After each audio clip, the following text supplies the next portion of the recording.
My dear student, 6 marks question जो board exam में आते हैं, एरिया अंडर द कर्व, इसमें बहुत से इंपॉर्टेंट सवाल है और कुछ सवाल को देखकर कन्फ्यूजन होता है। उन्हीं में से एक सवाल आया है डॉट्स के रूप में। आज हम लोग उसको डिस्कस करेंगे। इसमें कन्फ्यूजन क्या होता है, आइए हम लोग देखते हैं क्वेश्चन। क्वेश्चन है मिसलेनियस एक्सरसाइज 8 का बनाएंगे, क्लास 12 का। Question number 15। क्वेश्चन में दिया गया कि एक रीजन है, एक क्षेत्र है, वो क्षेत्र इस तरह से डिफाइन किया हुआ, कर्ली ब्रैकेट में है, order pair x y such that y square less than equal to 4x, comma 4x square plus 4y square less than equal to 9।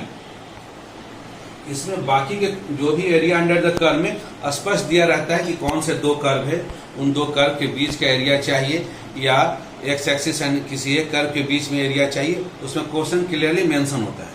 लेकिन इस क्वेश्चन में क्या है, जो लिखा हुआ है, कभी कभी समझने में परेशानी होती है कि जो भी रीजन दिया गया है उसको एक कर्ली ब्रैकेट में सेट के रूप में लिखा गया है। ये क्वेश्चन कहना क्या चाह रहा है, तो इसको जानने के लिए सबसे पहले आप क्या करेंगे, जो भी दो ग्राफ, जो भी दो कर्व दिए रहेंगे, उन कर्व में आप लेस देन और ग्रेटर देन के साइन को थोड़ी देर के लिए आप भूल जाएंगे और उसको हटाकर दोनों कर्व को लिख लेंगे। जैसे पहला कर्व हो गया Y square equal to 4x और दूसरा कर्व हो गया 4x square plus 4y square equal to 9। इसमें 4 कॉमन निकाल लें और कॉमन निकालने के बाद उसको राइट हैंड साइड में सेंड कर दें, तो आपका आ गया x square plus y square is equal to 9/4। 9/4 को हम लोग 3/2 का होल स्क्वायर भी लिख सकते हैं, इसको 3/2 का होल स्क्वायर भी लिख सकते हैं। ये किसका इक्वेशन हो गया, ये इक्वेशन ऑफ सर्कल हो गया। X square plus y square is equal to r square represent equation of circle, जिसका कि सेंटर हो गया ओरिजिन 0 0 और रेडियस हो गया 3/2। और ये y square equal to 4x represent और पाराबोला, ये पाराबोला को रिप्रेजेंट करता है। आप पाराबोला के बारे में विशेष जानना चाह रहे हैं, सर्कल के बारे में विशेष जानना चाह रहे हैं, तो आप मेरे क्लास 11 के जो भी वीडियो सर्कल के हैं या पाराबोला के हैं, उन वीडियोस को देखें। उसमें इनके बारे में बहुत ही डिटेल बताया गया है। लेकिन अब चूंकि आपका ये सवाल है क्लास 12 का, इसमें पूरा का पूरा क्लास 11 को रिपीट नहीं किया जा सकता है। इसलिए जो भी जरूरी चीज है वो सारी चीज यहाँ पर आपको बताया जाएगा, ताकि जिससे अगर कुछ बच्चे 11th में अच्छे से नहीं भी पढ़े तो भी इसको वो अच्छे से समझ सकते हैं और बना सकते हैं। तो दो हमारे पास कर्व हो गया, एक हो गया Y square equal to 4x और दूसरा हो गया x square plus y square equal to 3/2 का होल स्क्वायर। आइए 1 by 1। अब x square plus y square equal to 3/2 का whole square represent equation of circle, ये सर्कल को रिप्रेजेंट करता है जिसका रेडियस क्या है 3/2। तो हम लोग क्या करते हैं, 3/2 मेजरमेंट का, देखिए यहाँ पर 3/2, ये पॉइंट का कोऑर्डिनेट है 3/2, 0, यहाँ से यहाँ तक 3/2 और रेडियस 3/2 रेडियस का, और सेंटर क्या होगा ओरिजिन 0 0। तो 3/2 रेडियस का एक सर्कल आप रफली आप खींच ले, एक्स एक्सिस वाई एक्सिस को प्लॉट कर ले और एक रफ स्केचिंग सर्कल का कर ले। ये रिप्रेजेंट कर रहा है किसको, x square plus y square equal to 9/4। इससे y का वैल्यू निकालेंगे तो एक्स स्क्वायर को राइट हैंड साइड में भेजना पड़ेगा, तो हो जाएगा √9/4 माइनस एक्स स्क्वायर। इसको लिख सकते हैं y इज इक्वल टू √3/2 का whole square minus x square. और दूसरा है y square equal to 4x। तो इसके ग्राफ के लिए आपको बताएं, खींचने के लिए रफ स्केचिंग जब भी करना है तो पहले पहचान करें कि आपको C बनाना है, तो C किधर बनेगा, y पॉजिटिव हो या निगेटिव दोनों लेना है, y पॉजिटिव या निगेटिव। ये फर्स्ट एंड सेकंड क्वाड्रेंट हो सकता है या थर्ड एंड फोर्थ क्वाड्रेंट। लेकिन चूंकि y स्क्वायर कर देंगे तो y स्क्वायर, y निगेटिव हो या positive, y square always positive. और x का कोएफिशिएंट यहाँ पॉजिटिव है, डिवाइड करेंगे तो x का वैल्यू हमेशा पॉजिटिव आएगा, अर्थात x का वैल्यू हमेशा हमको पॉजिटिव लेना है। तो C जब भी बनाएंगे जिधर x पॉजिटिव है उधर आपको ये C आकृति रफली आप बना लेंगे। तो ये रफली तो आपने रफ स्केचिंग कर लिया, लेकिन अभी इसमें लेवलिंग बाकी है। लेवलिंग कहने का मतलब इस इंटरसेक्शन पॉइंट का कोऑर्डिनेट क्या होगा और कौन से रीजन को एग्जामिनर, कौन से रीजन का एरिया एग्जामिनर जानना चाह रहा है, तो उसको हम लोग इसके बाद देखेंगे। अब आप यहाँ देखिए कि ये जो ग्राफ है आपका पाराबोला, वो सर्कल को दो पॉइंट पर इंटरसेक्ट कर रहा है। ये दोनों पॉइंट का कोऑर्डिनेट क्या है, यदि इसको आप ग्राफ पेपर पर प्लॉट करेंगे तो ये पॉइंट का कोऑर्डिनेट आपको ऑटोमेटिकली एग्जैक्टली प्राप्त हो जाएगा। लेकिन एग्जाम में इसको ग्राफ पेपर पर प्लॉट करना टाइम टेकिंग होता है, इसलिए इसको ग्राफ पेपर पर नहीं प्लॉट किया जाता है, इसको रफ स्केचिंग के द्वारा हम लोग बनाते हैं। क्योंकि आप ग्राफ पेपर पर बनाएंगे तो बहुत ज्यादा टाइम लगेगा। और जैसा यदि आपको y का वैल्यू जानना √2 एग्जैक्टली √2 आप नहीं निकाल पाएंगे। तो ज्यादा बेटर है कि चूंकि इनका इंटरसेक्शन पॉइंट है, इंटरसेक्शन पॉइंट का मतलब एक ऐसा कॉमन पॉइंट जो इस पाराबोला पर भी हो और इस सर्कल पर भी हो, अर्थात वह पॉइंट क्या है, इन दोनों इक्वेशन को सॉल्व करने से प्राप्त होगा। तब दोनों equation number 1 and equation number 2 को सॉल्व करते हैं। सॉल्व करने के लिए हम लोग सब्स्टिट्यूशन मेथड यूज करते हैं। वाई स्क्वायर का वैल्यू को हम लोग सर्कल के इक्वेशन में रख देते हैं वाई स्क्वायर की जगह पर, तो हो गया x square plus 4x is equal to 9/4। अब आप 4 एलसीएम ले लें, 4 को आप लेफ्ट हैंड साइड में मल्टीप्लाई कर दो, 4x स्क्वायर प्लस 16x, और ये 9 जो राइट हैंड साइड में था उसको आप लेफ्ट हैंड साइड में लेकर चले जाए, तो 4x square plus 16x minus 9 equal to 0। अब ये आ गया क्वाड्रेटिक इक्वेशन। तो मिडिल टर्म स्प्लिटिंग मेथड से बीच वाले टर्म को आप स्प्लिट कर दें। 9 4 जा 36, आपको 36 लाना है, तो 36 का अदर फैक्टर है 18 एंड 2। 18 में से आप 2 को माइनस करेंगे तो 16 आएगा, तो इसको फैक्टराइज कर दे 18x और माइनस 2x में, प्लस 18x और माइनस 2x में। अब फर्स्ट 2 में आप 2x को कॉमन लेंगे तो आपको 2x प्लस 9 आ जाएगा। लास्ट 2 में माइनस 1 कॉमन लेंगे तो 2x प्लस 9 आएगा। अब दोनों में से 2x प्लस 9 कॉमन ले लिए तो फर्स्ट में छूट गया 2x और सेकंड में आ गया माइनस 1 इक्वल टू 0। अब दो का प्रोडक्ट 0, इसका मतलब है या तो पहला वाला 0 होगा या दूसरा वाला 0, आइदर 2x प्लस 9 0 और 2x माइनस 1 0। जैसे ही आप 2x प्लस 9 इक्वल टू 0 लेंगे तो यहाँ से x का वैल्यू आएगा माइनस 9/2। इस माइनस 9/2 के वैल्यू को हम लोग पाराबोला में रख देंगे तो ये वाई स्क्वायर इक्वल टू क्या हो जाएगा, वाई स्क्वायर इक्वल टू रख देने से माइनस 18 आ जाएगा। और y square equal to minus 18 आने के मतलब वाई का कोई रियल वैल्यू आपको प्राप्त नहीं होगा, इसलिए x इक्वल टू माइनस 9/2 ये वैल्यू पॉसिबल नहीं है, ये एक्सेप्टेबल नहीं है, इसको हम एक्सेप्ट नहीं करेंगे। तो दूसरा वैल्यू लेते हैं 2x minus 1 equal to 0, x का वैल्यू आ गया 1/2, x का वैल्यू 1/2 इक्वेशन नंबर 1 में रख दिए तो वाई स्क्वायर इक्वल टू 2 आ गया, y का वैल्यू दो वैल्यू आया प्लस माइनस √2।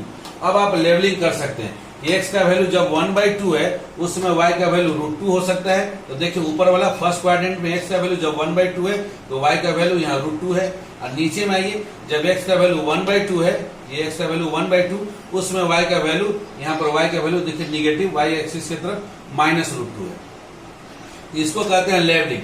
जो पॉइंट का मार्किंग करना है वो आप मार्क करते हैं।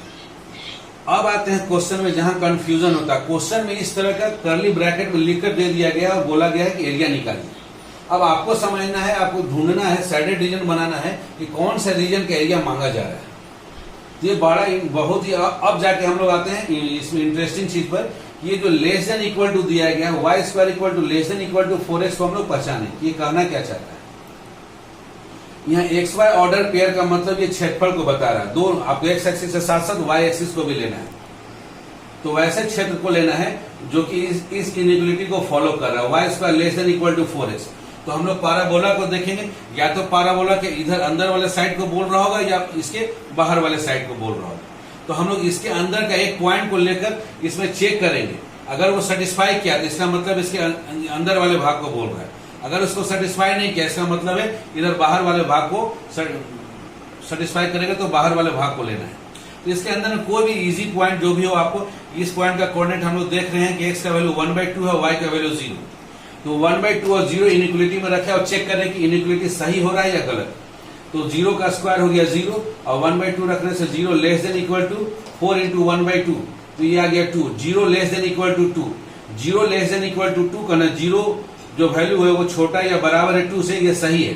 अर्थात इधर का जो पॉइंट लिए और ये इस इनइक्वालिटी को सेटिस्फाई किया, इसका मतलब इस पाराबोला के अंदर के भाग की बात हो रही है। जो रीजन लिया जाएगा पाराबोला के बाहर के भाग नहीं लिए जाएंगे, ये क्लियर है। अब दूसरा उसी प्रकार से सर्कल को पहचाने। सर्कल का इक्वेशन जो है आपका 4x square plus 4y square less than equal to 9, ये सर्कल के अंदर लेना है कि सर्कल के बाहर लेना है। इसके लिए भी आप कोई भी सर्कल के, फिर उसी तरह से सर्कल के अंदर का एक पॉइंट ले और चेक करें। जैसे हम इसी 1/2, 0 को लेते हैं या 0 0 को लेते हैं, x की जगह 0 y की जगह 0, ये टोटल वैल्यू आ गया 0। 0 लेस देन इक्वल टू 9, ये सही है। मतलब सर्कल के अंदर एक पॉइंट लिए और वो इसको सेटिस्फाई किया, इसका मतलब है सर्कल के अंदर का ही रीजन लेना है। तो अब जाके ये फाइनल इंटरेस्टिंग चीज निकला कि एक तो आपको लेना है पाराबोला के अंदर लेना है, और दूसरा ये पाराबोला से बाहर आपको नहीं जाना है, इधर का रीजन नहीं लेना है। दूसरा इंटरेस्टिंग है कि सर्कल के अंदर में लेना है। तो अब ये दोनों में कॉमन क्या हुआ, ये वाला पोर्शन जो कि पाराबोला और सर्कल दोनों से बना, इस पोर्शन का एरिया आपको निकालना है। एग्जामिनर ये चाहता है कि इस पोर्शन का एरिया निकल जाए। इस पोर्शन का एरिया निकालने के लिए हम इसको और आसान बनाने के लिए क्या किए, आप देखिए यहां से यहां तक पाराबोला है, फिर इधर आपका सर्कल है। तो पाराबोला और एक्स एक्सिस के बीच में जो एरिया कवर हो रहा है, ये जो एरिया कवर हो रहा है, इसका नाम हमने दे दिया A1। और उसके बाद ये बाउंड्री है हमारा, इस बाउंड्री का नाम है x इक्वल टू 1/2 और इस बाउंड्री का नाम है x इक्वल टू 0 और इधर वाले बाउंड्री का नाम हमने दे दिया x इक्वल टू 3/2।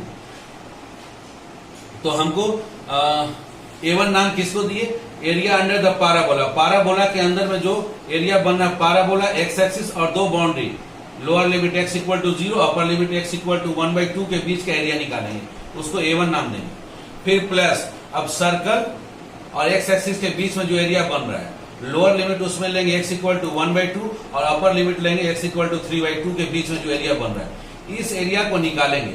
और सिमेट्रिसिटी से नीचे वाला एरिया निकालने की जरूरत नहीं है, इसी एरिया का ये डबल हो जाएगा। ग्राफ के सिमेट्रिसिटी से जितना ग्राफ ऊपर में बन रहा है उतना ही नीचे बन रहा है, इसको निकालने की आवश्यकता नहीं। 2 से आप मल्टीप्लाई कर देंगे, A1 और A2 का जो भी वैल्यू दोनों को सम करके प्राप्त होगा, उस वैल्यू में 2 से मल्टीप्लाई कर देंगे। तो आइए अब हम लोग इसका एरिया को निकालते हैं।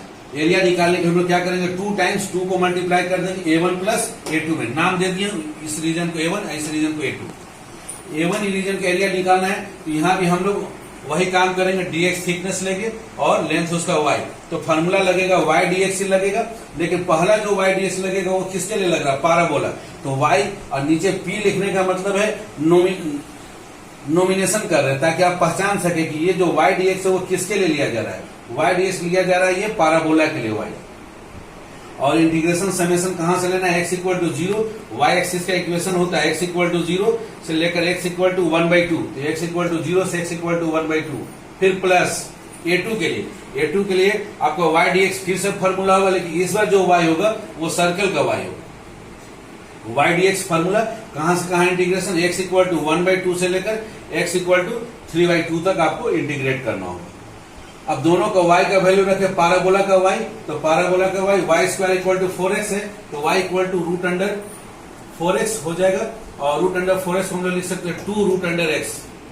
तो y का वैल्यू पाराबोला के लिए हो गया 2 रूट अंडर x dx, 0 से 1/2 इंटीग्रेशन, ये जो लिमिट था।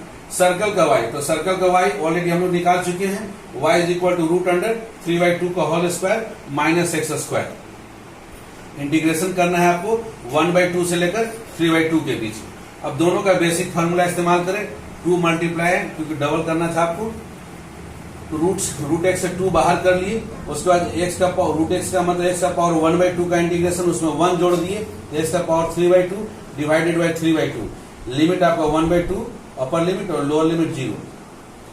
अब दूसरा आपका ये सबसे ज्यादा इंटीग्रेशन यूज होने वाला स्पेशल इंटीग्रेशन में यही फॉर्मूला सबसे ज्यादा आपका यूज होगा, पूरा का पूरा area under the curve, root under a square minus x square. Formula है उसका x under root a square minus x square, जो दिया हुआ उसको एज इट इज लिख दे, divided by 2 x root under a square minus x square divided by 2। फिर plus a square by 2, a square by 2 का मतलब ये पूरा 9/4, a square divided by 2, sine inverse x divided by वहां a है, अब बाहर में जो है वो है ए स्क्वायर बाई 2, इसलिए ए स्क्वायर बाई 2 में पूरा वैल्यू लिख दिया गया 9/4, बाहर में 9/4 divided by 2 sine inverse x divided by a, तो x डिवाइडेड बाई 3/2। लिमिट है 3/2, अपर लिमिट लोअर लिमिट है 1/2 यहां से यहां तक के लिए, सेकंड वाला पार्ट के लिए। अब आइए लिमिट पुट कीजिए, 2 बाहर में रख दिया गया है। सबसे पहले 1/2 x की जगह रखें, कांस्टेंट को आउट कर दे, 2 ऊपर मल्टीप्लाई हो जाए तो 2 2 जा 4/3 आओ, उस x के जगह पर अपर लिमिट 1/2 रख दिए, 1/2 का पावर 3/2 माइनस 0 का पावर 3/2, ये 0 हो गया। प्लस अब सेकंड वाले में अपर लिमिट 3/2 रखे, तो 3/2 का स्क्वायर 9/4 हो गया, 9/4 माइनस 9/4 ये 0 हो गया, और 0 यहाँ मल्टीप्लाई होकर वैल्यू आ गया 0, तो पहला हो गया 0 जब आप 3/2 रखे तब। प्लस 9/4 डिवाइडेड बाई 2 का मतलब 2/1 है, तो 2/1 है, ये उल्टा होकर क्या हो जाएगा, 9/4 में इंटू 1/2 हो जाएगा, तो 9/8 आएगा। 9/8 टाइम्स साइन इनवर्स x की जगह 3/2, तो 3/2 कैंसिल हो गया, साइन इनवर्स ये 1 हो गया। और साइन इनवर्स 1 का वैल्यू होता है π/2। साइन 90 डिग्री का वैल्यू 1 होता है, π/2 इसका वैल्यू होगा। माइनस, अब लोअर लिमिट रखिए, लोअर लिमिट x की जगह रखिएगा तो 1/2 इंटू √9/4 माइनस 1/2 का स्क्वायर हो गया 1/4 डिवाइडेड बाई ये 2 डिवाइडेड बाई 1 है, इसको आप इंटू करके ऊपर में लिख सकते हो 1/2 माइनस, फिर यहाँ ये ऊपर जस्ट आप 2 वैल्यू को जस्ट ही आप ऊपर ले जाते हैं तो ये 9/4 इंटू 1/2 हो जाता है, तो ये 9/8 आएगा। और आपको चूंकि सब्ट्रैक्ट करना है, लोअर लिमिट आप रख रहे हैं तो minus 9/8 times sine inverse x की जगह 1/2 रख दिए तो 2 कैंसिल हो गया, साइन इनवर्स 1/3। इसी को और सिंप्लीफाई कीजिए। अब यहाँ आ गया 2 से मल्टीप्लाई कर दिए तो 2 4 जा हो गया 8 डिवाइडेड बाई 3 इंटू 2 का पावर 3/2, 0 लिखने की आवश्यकता नहीं है। अब यहाँ ये 2 से मल्टीप्लाई किया 9/8 में तो ये 9/4 टाइम्स साइन इनवर्स 1 का वैल्यू π/2 माइनस, इसको डायरेक्ट सॉल्व किया गया 9/4 माइनस 1/4 एलसीएम होगा 4, 9 माइनस 1 हो गया 8 डिवाइडेड बाई 4 हो गया ये √2, इसको लिख दिया गया √2 और इसमें 2 चूंकि मल्टीप्लाई है बाहर साइड से, वो बाहर साइड से मल्टीप्लाई हो गया तो 2 कैंसिल हो गया और ये नीचे 2/1 है, ऊपर जाने से 1/2 आ गया तो √2/2 हो गया ये वैल्यू सॉल्व होने से। माइनस इसमें 2 से मल्टीप्लाई किया, जो बाहर में था मल्टीप्लीकेशन डबल, ये 8 को कैंसिल कर दिया, ये 9/4 हो गया माइनस 9/4 टाइम्स साइन इनवर्स 1/3। अब 2 का पावर 3/2 तो आप लिख सकते हैं 2 का पावर 1 इंटू 2 का पावर 1/2, तो 2 का पावर 1 को आप 2 लिख सकते हैं और 2 का पावर 1/2 को √2 लिख सकते हैं, तो ये 8 डिवाइडेड बाई 3 इंटू 2 √2 हो गया माइनस √2 डिवाइडेड बाई 2 और ये 9π divided by 8 minus 9/4 times sine inverse 1/3। इसको आप सॉल्व कीजिए, 2 से 8 को कैंसिल कीजिए 4 डिवाइडेड बाई √2, 4 को आप लिख सकते हैं 2 इंटू 2 और एक 2 को √2 से कैंसिल कर दीजिएगा तो ऊपर आ जाएगा 2√2, तो 2√2 डिवाइडेड बाई ये हो गया 3 माइनस ये √2 divided by 2 plus 9/8 times pi minus 9/4 times sine inverse 1/3। First 2 का एलसीएम ले ले, 2 और 3 का एलसीएम हो गया 6 और 3 को जब 6 में डिवाइड करेंगे आएगा आपको 2 इंटू 2 हो गया 4√2 माइनस 2 से 6 में डिवाइड किया हुआ है 3 को √2 में मल्टीप्लाई किया minus 3√2 plus 9/8 times pi minus 9/4 times sine inverse 1/3। 4√2 में से 3√2 माइनस हो गया तो बच गया 1√2, 1 को √2 में मल्टीप्लाई किए तो √2 ही रह गया, तो √2 divided by 6 plus 9/8 times pi minus 9/4 times sine inverse 1/3। अब 6 को आप 2 इंटू 3 लिख सकते हैं और 2 को √2 से कैंसिल करेंगे तो √2 हो जाएगा, ऊपर में आ गया 1 divided by 3√2 plus 9/8 times pi minus 9/4 times sine inverse 1/3। तो आप देखते हैं इसमें सबसे इंटरेस्टिंग चीज क्या था कि ये जो लेस देन इक्वल टू लिखा गया है, लेस देन इक्वल टू, इसका मीनिंग क्या है? मीनिंग का मतलब इसमें समझना इस तरह से कि पहले आप ग्राफ इस लेस देन को इनइक्वलिटी को भूलकर पहले आप दोनों का ग्राफ खींच ले, ग्राफ खींचने के बाद सैडेड रीजन निकालने के लिए उन दोनों रीजन के पहले वाले ग्राफ के अंदर एक पॉइंट ले और इसको देखे इनइक्वलिटी को सेटिस्फाई करें। अगर वो सेटिस्फाई करता है तो उसके अंदर का रीजन की बात हो रही है, अगर उसको सेटिस्फाई नहीं कर रहा है तो उसके बाहर वाले रीजन की बात हो रही है। उसी तरह से दूसरा में भी उस ग्राफ के अंदर एक पॉइंट को रखकर देखे इनइक्वलिटी को सेटिस्फाई किया तो उसके अंदर का रीजन लेना है, नहीं किया तो उसके बाहर का रीजन लेना है। उससे आप पहले आप सैडेड रीजन निकालेंगे और आपको जब भी लेवलिंग करना है, क्योंकि ग्राफ तो आप रफ स्केचिंग बना रहे हैं तो रफ स्केचिंग में लेवलिंग की आवश्यकता पड़ती है, तो लेवलिंग जब भी करेंगे उसके लिए आप दोनों जो ग्राफ दिए गए ग्राफ को सॉल्व करेंगे, सॉल्व करने से इंटरसेक्शन पॉइंट आपको प्राप्त हो जाएगा और उसके बाद आप सैडेड रीजन फाइनली डिसाइड करेंगे और देखेंगे ग्राफ किस तरह का बनना है। जिस तरह का ग्राफ बनेगा उसके हिसाब से केवल आपके पास दो ही फॉर्मूला, या तो y/dx वाला फॉर्मूला लगाएंगे या x/dy का फॉर्मूला। मैक्सिमम 95% केसेस में y/dx का ही फॉर्मूला इस्तेमाल करने से हमारे सवाल बन जाते हैं। ओके बच्चों, उसके बावजूद यदि आपको इस चैप्टर में और कोई डाउट रह जाता है तो मेरे इनबॉक्स में जरूर डाउट्स को भेज दें ताकि मैं नेक्स्ट वीडियो में आपके डाउट्स को क्लियर करूंगा। ओके, वीडियो यदि आपको पसंद आता है तो इसको लाइक एंड सब्सक्राइब करें और बेल आइकन दबाना नहीं भूलेंगे। Okay, thank you.